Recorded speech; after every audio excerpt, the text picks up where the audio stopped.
ছয় জনগোষ্ঠীৰ জনজাতিকৰণৰ সন্দৰ্ভত পুনৰ সৰব ৰকিবুল হুছেইন মুখ্যমন্ত্ৰীয়ে কেতিয়াও ছয় জনগোষ্ঠীক জনজাতিকৰণ নকৰে বুলি মন্তব্য ৰকিবুল হুছেইনৰ কাৰণ জনজাতিকৰণ হলে অসমৰ গৰিষ্ঠ সংখ্যক লোক জনজাতিত পৰিণত হ'ব তেতিয়া মুখ্যমন্ত্ৰী হ'ব জনজাতীয় মূলৰ মানুহ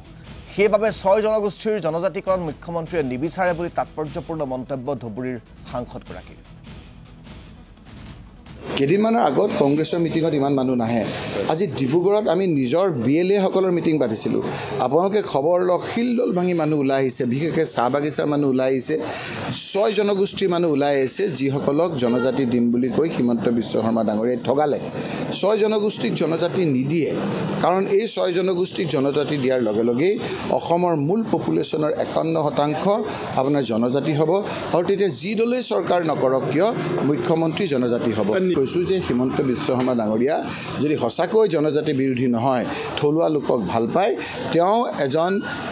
ছয় জনগোষ্ঠীক জনজাতিকৰণ কৰাত আগভাগ লৈ জনজাতিকৰণ কৰক আৰু কওক যে এতিয়া যেহেতু 51% আপোনাৰ জনজাতি হৈ গ'ল গতিকে আমি এজন মুখ্যমন্ত্ৰী যি দলৰে হওক কিয় আমি জনজাতি কৰিব লাগে মই মুখ্যমন্ত্ৰীৰ পৰা পদত্যাগ কৰিলোঁ সেইটো নকয় সময়ত বদৰুদ্দিন আজমলৰ পিঠিত উঠিও বুকুচাত উঠিও তেওঁ চিফ মিনিষ্টাৰ হৈ থাকিব সময়ে ক'ব